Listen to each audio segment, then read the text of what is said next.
नमस्कार, मी विनय कांबळे. आपण पाहता रिपब्लिकन वाई 24 न्यूज. आवाज तुमचा बातम्यांचा. आता मी सध्या देगलूरमध्ये आहे आणि देगलूरमध्ये देगलूर-बिलोली विधानसभेची इच्छुक उमेदवार एक महिला. एकूण आतापर्यंत महाविकास आघाडीकडून मोठी संख्या असली तरी त्यामध्ये एक महिला आहेत आणि ती आपल्यासोबत आज सौ मीनाक्षी सुरेश भोसीकर मॅडम आहेत आणि एकूणच त्यांची आज आपण विशेष मुलाखत घेणार आहोत. मॅडम, तुमचं नमस्कार. आपल्या रिपब्लिकन न्यूजमध्ये स्वागत आहे. नमस्कार मॅडम, एकूणच आता विधानसभाचे वारे वाहत आहेत आणि एकूण तुम्ही आता इच्छुक उमेदवार देखील आहात आणि कशा पद्धतीने येणाऱ्या इलेक्शन संदर्भात काय सांगाल, निवडणुका संदर्भात?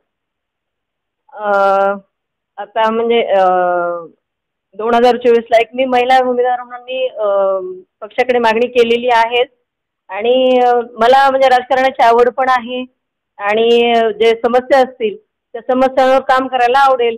काय म्हणतात नक्की म्हणजे जे काही बेसिक प्रॉब्लेम असतील त्याच्यावर मला वर्क करायचे मी आणि एक महिला उमेदवार महिलेला सन्मान मिळावा म्हणून पण मी या विधानसभेच्या निवडणुकीला मी बघत आहे असं मला वाटतं. एकूणच तुम्ही एक महिला म्हणून तुम्ही समोर येत आहात. एकूणच की आताची जे काही निवडणुका आहेत येणाऱ्या 24मध्ये एक महाविकास आघाडीकडून तुम्ही काँग्रेसकडून तिकीट मागणार आहात असं सांगताय. एकूण कशा पद्धतीचं तुमचं विजन असणार आहे, काय अजेंडा असणार आहे? माझा अजेंडा असा असेल म्हणजे शेतकऱ्यांचे प्रश्न असतील म्हणजे बिलोली देगलूर विधानसभा मतदारसंघामध्ये शैक्षणिक बाबी असतील आणि शेतकऱ्यांचे प्रश्न असतील, कामगारांचे प्रश्न असतील, कुठे रेल्वेचे प्रश्न असतील, तर अशा पद्धतीने त्याच्या ज्या आणि याच्या अगोदर जे काही कामं झाले किंवा नाही झाले तर जे राहिलेले कामं आहेत त्यांना हात घालण्याचा माझा प्रयत्न असेल. एकूण मॅडम, तुमचं बालपण काय सांगाल, तुमचं एज्युकेशन काय झालं आणि एकूण राजकारणात तुम्ही कधी पदार्पण केला त्याबद्दल काय सांगाल?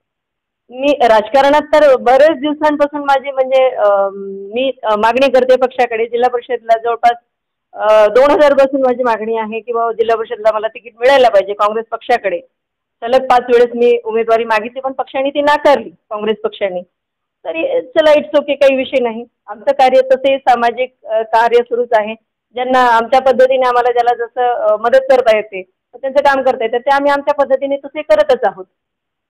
तुमचं बालपण आणि एज्युकेशन तुमचं काय झालं याबद्दल? माझं बालपण म्हणजे मी विदर्भाची पण माझं सासर हे आळंदी आहे बिलोली तालुक्यातलं आणि माझं क्वालिफिकेशन मी M.Com झालेली आहे. एकूण उच्च शिक्षित आहात. एकूण तुम्हाला असे काय महत्त्वाचे मुद्दे वाटतात की एकूण तुमचं एक कशा पद्धतीने बघताय देगलूर बिलोली विधानसभेमध्ये तुम्ही एकूण आता तुम्ही 12 पासून तुम्ही तिकीट मागत आहेत असं म्हणतात? 12 नाही 2000 मागे जिल्हा परिषदेला मागितलं होतं आणि मग नंतर 2012 पर्यंत सलग मागणी केली पक्षाकडे पण पक्षाने कुठेतरी म्हणजे काय म्हणजे आमची दखल घेतली नाही. आम्ही जे मागणी केली त्याची दखल घेतली नाही मग त्यामुळे नंतर थोडंसं मागे पडल्यासारखं झालो असं. एकूण तुम्ही काँग्रेसचे एकनिष्ठ पहिल्यापासून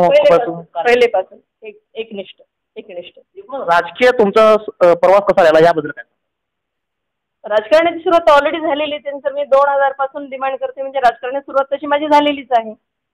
एकूण म्हणजे त्यावेळेच्या समस्या काय होत्या?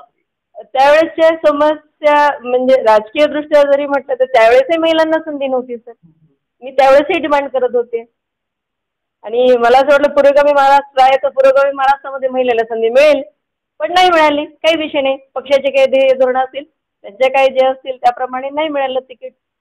एकूण तुम्ही कसं बघताय की आता जी विधानसभा जी आहे याच्यामध्ये एक महिला म्हणून तुम्ही समोर येत आहे आणि एकूणच पुरुष मंडळी मोठ्या प्रमाणात आहे आणि महाविकास आघाडीकडून एक महिला म्हणून एक तुमचं नाव चर्चेमध्ये आहे, काय सांगाल याबद्दल? महिला म्हणून मी तर इच्छुक आहे सर आणि जे पुरुष मंडळी आहेत पुरुष मंडळी असले तरी सगळे आमचे भाऊच आहेत ना सर, वेगळं कोणीच नाही आहे.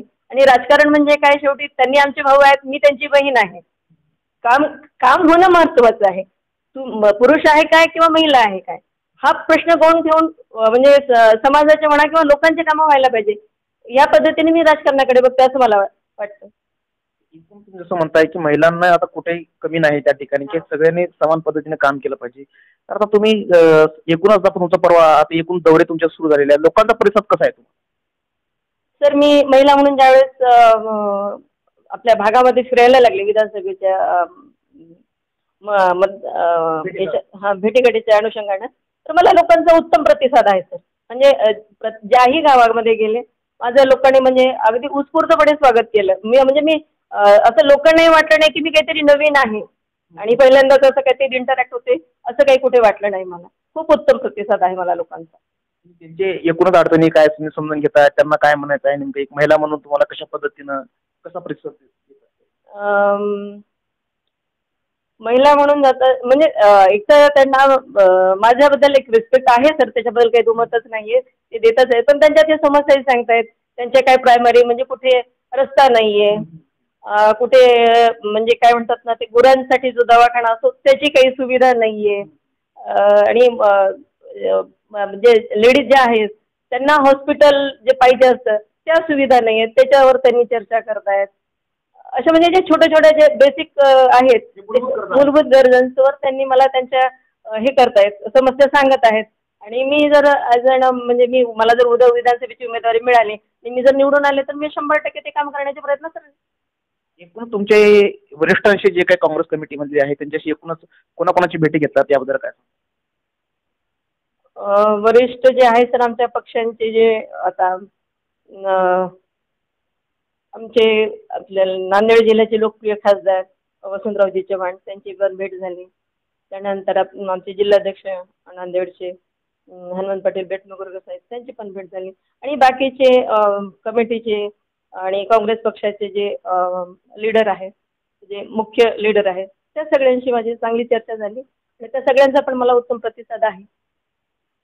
एकूणच आपल्यासोबत मीनाक्षी भुसेकर मॅडम होत्या आणि एकूणच एक महिला म्हणून आज या देगलूर बिलोली विधानसभेमध्ये इच्छुक उमेदवार आहेत. एकूणच त्यांनी 2012 पासूनचे जे काही त्यांनी काँग्रेसकडे मागणी केली होती जिल्हा परिषदसाठी देखील, पण एक संधी म्हणून त्यांनी आता या देगलूर बिलोली विधानसभेमध्ये त्यांनी एक इच्छुक उमेदवार म्हणून यावेळेस 2024 मध्ये ते निवडणूक लढणार आहेत. येणाऱ्या काळात मात्र पाहावं लागणार आहे की त्यांना उमेदवारी या ठिकाणी मिळणार आहे का. Republic 24 news Deglur.